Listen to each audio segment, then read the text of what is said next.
3400 बीमार होते हैं तो एक डॉक्टर मिलता है, ये हालात है। अगर हम शिशु मृत्यु दर की बात करें तो 5 साल की उम्र तक के जो बच्चे हैं, शिशु मृत्यु दर 49.2% है। यानी कि जितने बच्चे मध्य प्रदेश में जन्म लेते हैं 5 साल की उम्र तक, उनमें से 50% बच्चे दम तोड़ देते हैं। चौंकाने वाला आंकड़ा है, ये भयावह आंकड़ा है। 50% बच्चों की मृत्यु हो जाती है 5 साल की उम्र तक पहुंचते पहुंचते।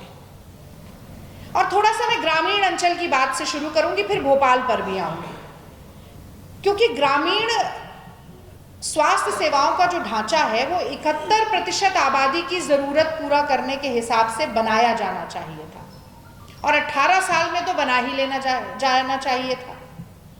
लेकिन बदहाली का क्या आलम है, ये स्वास्थ्य और परिवार कल्याण मंत्रालय की एक रिपोर्ट के आंकड़ों के सहारे मैं आपको बताती हूँ। तो जो सामुदायिक स्वास्थ्य केंद्र है उसमें विशेषज्ञ डॉक्टर, जो स्पेशलिस्ट होते हैं, विशेषज्ञ डॉक्टर, उनके 97% पद खाली हैं, 97% पद खाली हैं।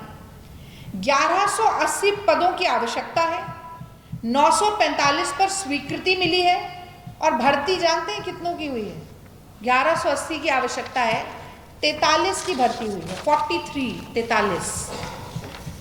सामान्य चिकित्सकों की बात करें, फिजिशियंस जो होते हैं, 1887 पद स्वीकृत हैं, 580 पदों पर भर्ती हुई है। 1200 की जरूरत है, 500 की भर्ती है।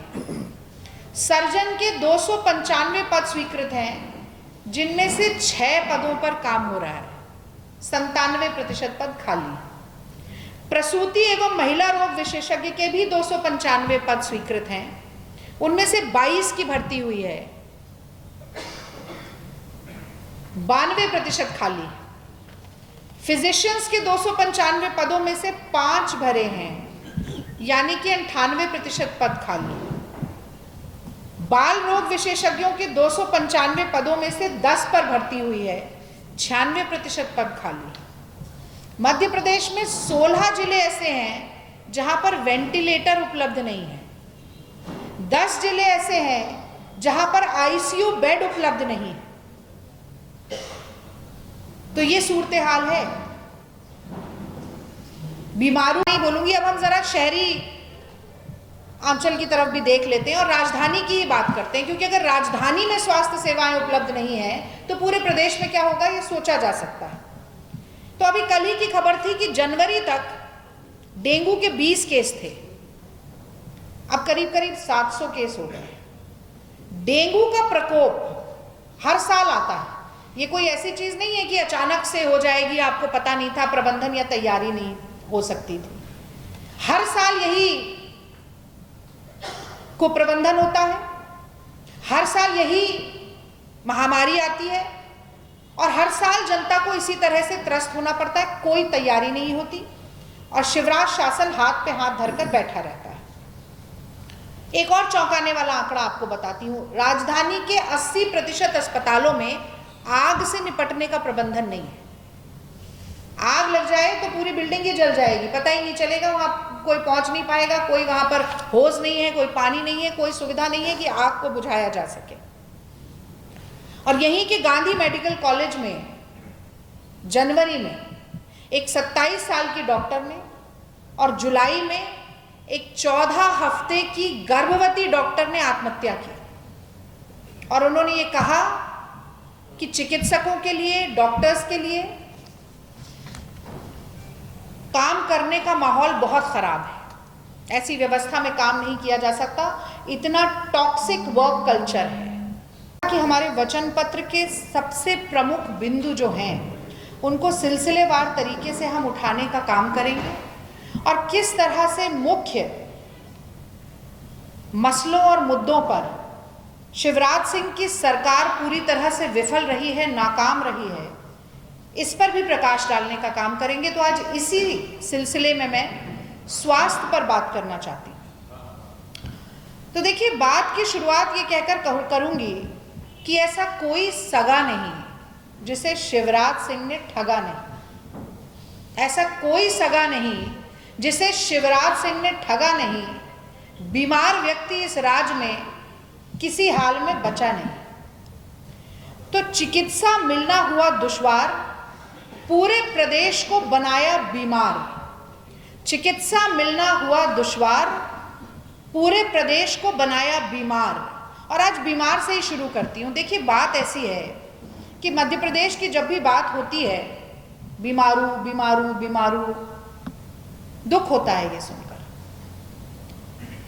लेकिन सूरत हाल ये है कि केवल प्रतीकात्मक रूप से मध्य प्रदेश बीमारू नहीं रह गया है। अगर हम चिकित्सा और स्वास्थ्य सेवाओं की बात करें तो मध्य प्रदेश सही मायने में एक बीमार प्रदेश है। और वो कैसे है, ये मैं अपने वक्तव्य से सिद्ध करूंगी आज। तो देखिए, जो शिवराज सिंह जी लगातार आजकल बोल रहे हैं, आप सब लोग भी लिख रहे हैं, छाप रहे हैं अखबार में, छोड़ूंगा नहीं, छोड़ूंगा नहीं, हर सभा में जाके छोड़ूंगा नहीं। तो यहाँ के तो जनता छोड़िए, बीमार अस्वस्थ व्यक्ति छोड़िए, चिकित्सकों और डॉक्टरों को भी नहीं छोड़ा शिवराज सिंह ने। कोई ऐसा समाज का वर्ग नहीं है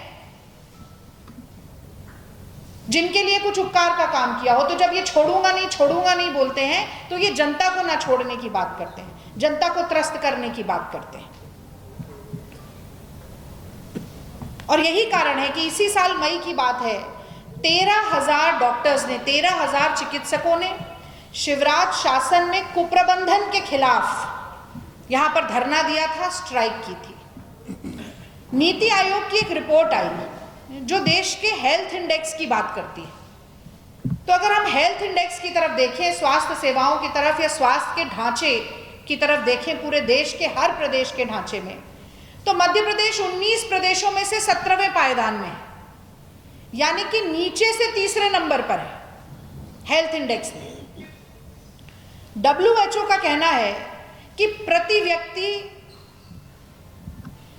1,000 व्यक्ति एक अस्पताल जरूर होना चाहिए, एक डॉक्टर, माफ कीजिए, प्रति 1,000 व्यक्ति एक डॉक्टर जरूर होना चाहिए। मध्य प्रदेश में 3400 व्यक्तियों पर एक डॉक्टर।